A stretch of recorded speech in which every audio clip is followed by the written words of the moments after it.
Hi, welcome to Conversations. I'm Josie. And I'm Don.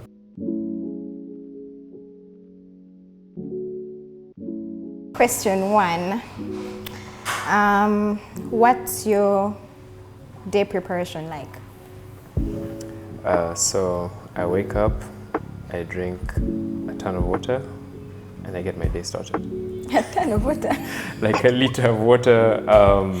Take my painkillers for the day, for the morning, just because I usually wake up with like aches and pains. And then, start from there. I don't have breakfast, nothing. And you feel that's healthy? I don't know. It's enough. Okay. Mine, I don't think I really have a special routine, but yes, basically wake up, take a hot shower, take a painkiller, and then, see where my day goes. Some days I'll have breakfast, some days not really. So what's the weirdest food drink craving you have had that you know that you know would cause you problems? The weirdest food Drink craving you have had. I'm just laughing because I remember the ice cream story. Yes, ice cream, definitely. Sometimes, like say, when I'm not 100% I'm not feeling so well, but I'm not again sick, you can have like that urge for, let me just get a drink, like a cocktail or something, but I know it's going to dehydrate me. So you're like, oh, what do I do right now?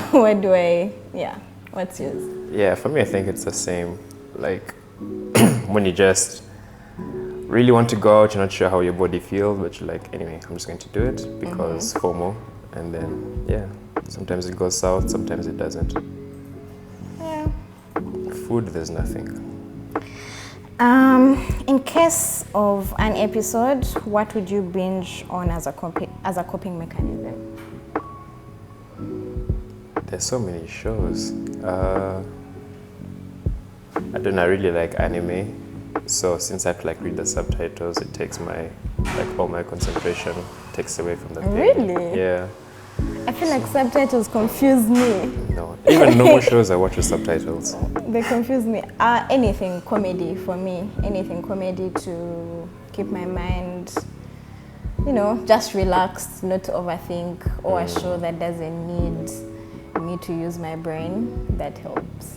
In line with episodes, what's one coping skill every warrior should have? I have no idea. There's so many. I don't know where I would start from. To be strong. You have no choice but to be strong. So you just have to train your mind to go through however much the pain is, however much it may take you down. Like you just have no choice but to be strong. So that's one thing. Even though it's very difficult, it's one thing that you need to have, to just be strong. I agree also. Just knowing that this too shall pass. It's not going to be forever. A nasty experience you've ever had? A nasty experience I've ever had. In 2019, I was in hospital for so long. It was like 6 months. Just multiple problems. They couldn't find out what it was. And I think what offset it was the AVN, because I hadn't had my surgery yet. So it was like 6 months of hospital. How about you? I think mine was 2017. I was down for 3 months, and we were in the hospital, and the doctors just didn't know what to do. They were just like, what? They would always come in and like, what? You're still in pain? What do you mean you're still in pain? And I was screaming on top of my lungs, but they would just be like, it's going to go. It's going to go. But I was in pain, I think from 6 a.m. to 6 a.m. the next day, where the pain did not reduce at all. Like it was from head to toe. And the doctors were not doing anything that would help. They were just, we already gave you morphine. We already gave you. I hate that. We already That's gave the you worst. this. So I think that day pushed me to be sick longer than I could have, because then like everything just dropped. So for 3 months I was in bed I couldn't walk, I couldn't sit, I couldn't do anything. It was the worst time ever. Sounds terrible. Anyway, I can relate though. What's one experience that got you worked up in terms of stigma? That got me worked up? I can't pick one. There are many. I think each time I have to go to the hospital, I'll definitely have one. But if I'm to pick one, there was this one time when we had gone for, let's say, it was an emergency, and then the doctor screamed at me and told me to shut up and stop crying. Wow. Like, deal with your pain. That's when I actually got angry, and I was very aggressive towards the person. So I can see where they would say sickle cell patients are not nice. What's yours? Yeah, there's also a lot to choose from, but I think it's one time I went and I was in like a really bad crisis, and they asked me like, what do you want? And I told them exactly how much like medicine, because I know like what works for me. And they're like, are you just a drug seeker? You're just here for the drugs. You're not in pain right now. So they discharged me. And I was like, yeah, I was just pissed. I was like, I'm going to come back tomorrow and I'm going to be in even worse pain, and this is your fault. But anyway, my reaction, I was just really, shouting, screaming, irritated. Wow, that's bad.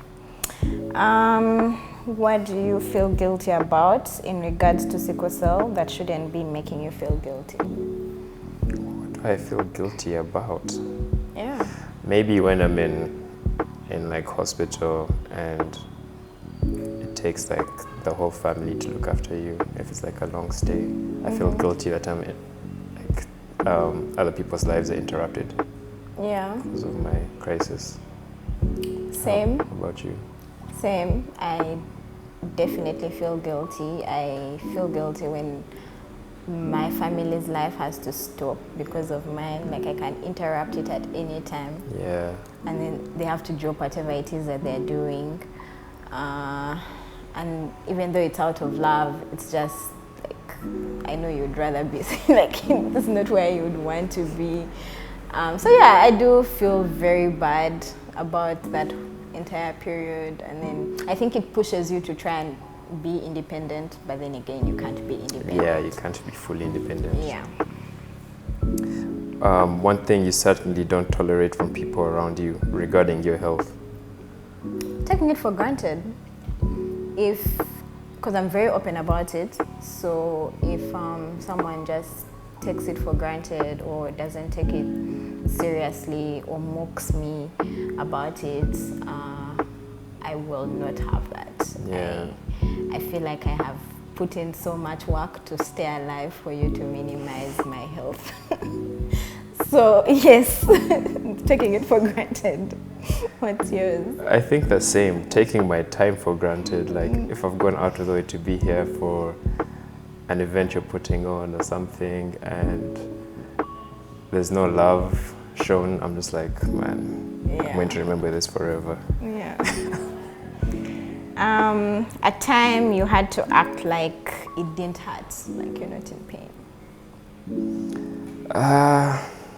Days where you have to be in the office for meeting. There's so many things to choose from, like being in class and you can't really miss any more classes because, like, there's that limit for how many classes you can miss in a term in certain schools. So you have to act like you're not in pain and just suffer through it, or social gathering. There's so many. Pick one. Okay. Pick one that you feel I should not have had to act like this. Times at work. Yeah. Yeah, the different times at work. Because it's like, it wasn't even that serious that I had to be in the office, but I would have been fired if I wasn't in the office. And that really sucks. Yeah, same. I think mine are pretty much the same: work, school. But if I'm to pick one, there was a time when I think it was a friend's party, and I knew how important it was. I knew how important it was for me to be there, and then I got there, and then I got into a crisis. And I just pretended the entire day, the entire night that I was good. So I didn't have to, but I had to in that situation. Yeah. So yeah, that was one of my Parties. Looking at where you are now, what are those things you wish you knew about life and sickle cell?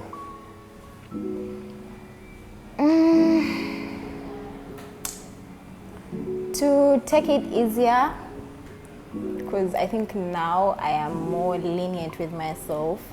Before I was I wanted to be like everyone else. Yeah. But now I think it's okay if I'm not like everyone else. It's okay if I don't have the physical abilities that everyone else does. So ideally, yeah, I think to take it easier. I wish I knew that then, and I wish I knew that it was okay to just be myself. Yeah, I think it's the same for me also. I don't have to be so hard on myself all the time because I'm not like everyone else. Yeah. So people can't have the same expectations for me, and I can't have the same expectations for myself. So definitely the same. What are those two things you wish people understood about sickle cell? How much time alone you need, and two things. Like time alone, and also not being able to physically keep up with everything else in terms, like in every area. Work, social life. Yeah. I think my first one would refer to the previous question, whereby just because I'm smiling or that I am okay, that I'm actually okay. Like I can actually smile and laugh with you and play along when I'm in so much pain. I feel like that's the one thing that people need to understand. We have the ability to pretend on an extent that is, hardly understandable. And then that sickle cell is very unpredictable. Just because you saw me yesterday and I was good, it's very possible that I'm not going to be fine in the next 1 hour. Yeah. Or that tomorrow I won't make it to the promise where I said, yeah, I'll come through. Yeah. That's the one. Those are the two things for me that stand out. Those are definitely like major ones. Actually, I'll change my answers to those. And I'd emphasize that the pretending part, because every sickler I know can pretend. I'm surprised they're not more actors who have sickle cell. Perhaps we should be. We should be actors, man. It's the first time with a friend or relative, or partner, break the news about your condition. I have sickle cell. That's it. Yeah. I don't feel like I do a build-up thing. How can you though? I just throw it in. I throw it in conversation. I will, whatever opportunity that will come in, I throw it in. And then wait for the reaction. Yeah. Yeah. I think same also. It's just blatant. I have sickle cell, by the way, so. Yeah. Da. Okay. What would be a better way to say it anyway? Talking relationships, the genotype question, when should it come up? I always bring it up in the beginning, first date type of thing. Because otherwise, why am I wasting my time when this could change your whole decision and how you treat me? So have you done that test? No, not yet. Okay, I also feel like it should be something that you bring up as soon as possible. I mean, the first steps that everyone does is, check for HIV. Yeah. So why not do it at the same time as well? If, you feel like that's a relationship that you're going to pursue long term. Yeah. But if you're on vibes, oh well, you don't really have to. You don't really have to. I mean, that's if you even want kids, though. True. There's that as well. So yeah, why that answer? Why did you choose? Why immediately? Yeah. Because again, time wasting. You don't want to waste someone's time. I definitely would. I've been told several times, do not think that it will change anything, especially if you love someone. But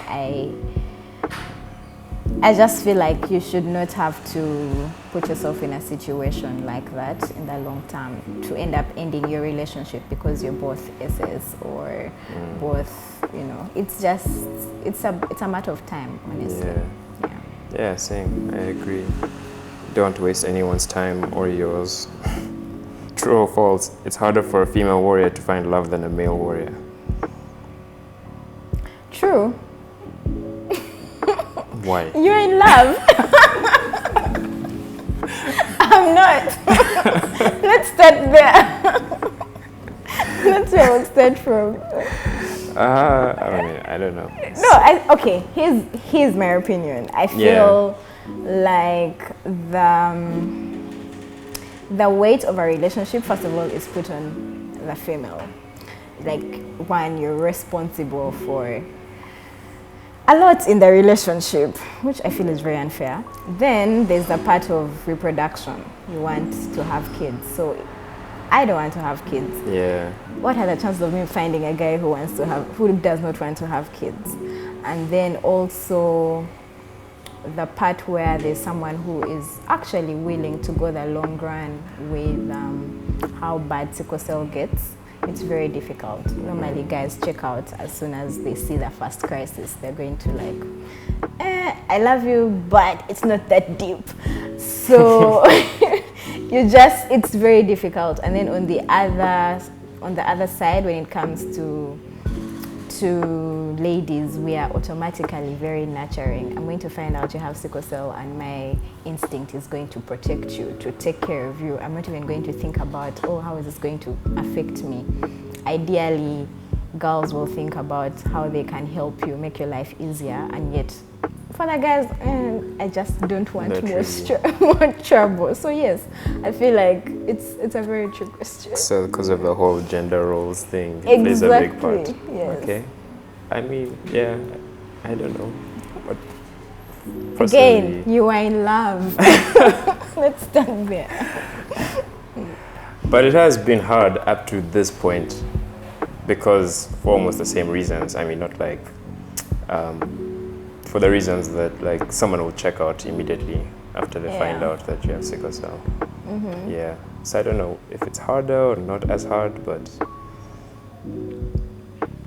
yeah. Anyway, I guess it's 50-50. We can never tell.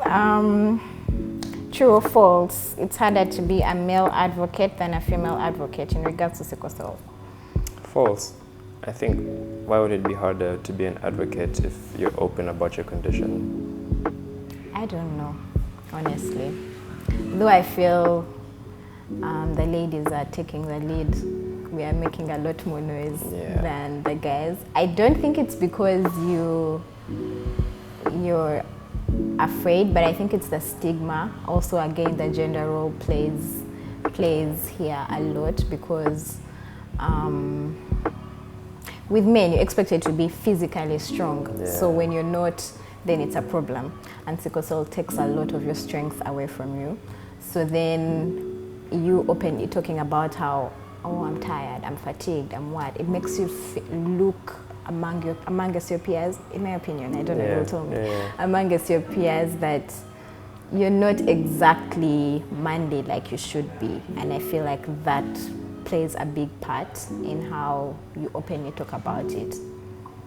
Yeah, no, actually, I agree with that. And it can weigh like really heavily mentally on guys with sickle cell, just having to play that role.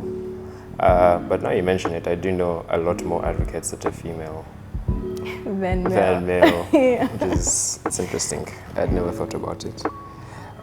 If you had the power, what behavior change would you affect for the sickle cell disease movement? The warriors need to be more open. I feel like that's where the issue is. We are not, like, we know the issues, we know where the problem is, but we are not confident enough to talk about it because we are already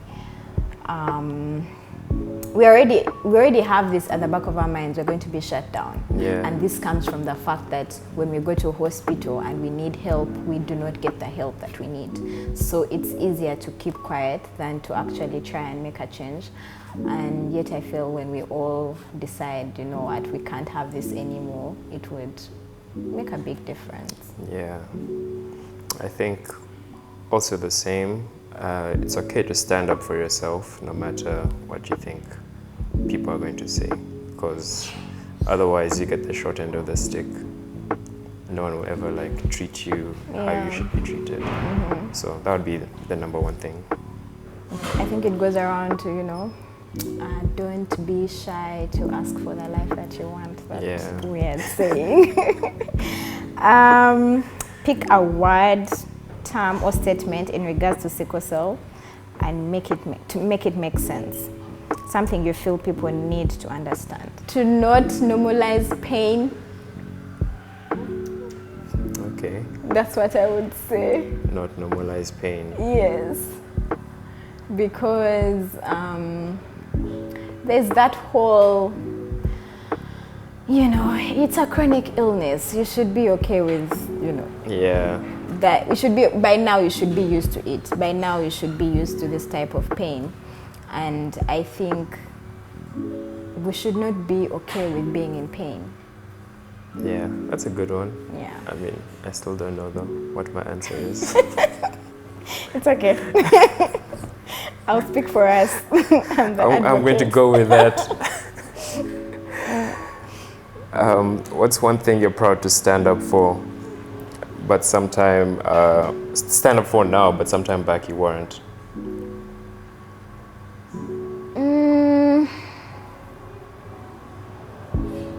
I think my desire not to have children. I was one of those, oh yeah, you know, it would be nice to have a family. Maybe. Yeah, it would be nice to, because I felt I would be judged if someone, you know, told me, why would you not want to have, actually I was judged, like the first time I said it, why would you not want to have children? I think someone actually put me on the spot when I said it the first time, and it was in a group of people. And this guy just put me in a spot of, that's a bit selfish, that's very self-centered of you, you're making the whole thing about your health and about yourself. But the truth is, it's about my health and it's about myself. Literally. So ideally, the first time was, when I first said it, I was like, okay, I didn't expect that. But then, after a while, I'm like, honestly, I don't care. I don't care what you're going to think. Either get with it or not. Yeah, I've already made my decision. Yeah. I think for me, it's like going off one of the previous questions, standing up for myself. Yeah. Like if I can't do something, even if there's a deadline to be met, I'll be like, I can't do it. And you can find someone else. So if I can't do anything, I'm not going to be like pressured into pretending through it. Yeah. Especially when you're in pain. I think that also applies to me as well. Yeah. Imagine you're a great... Oh my God. Imagine you're a parent or caretaker. What is the one thing you would do for a child with sickle cell? Like, really?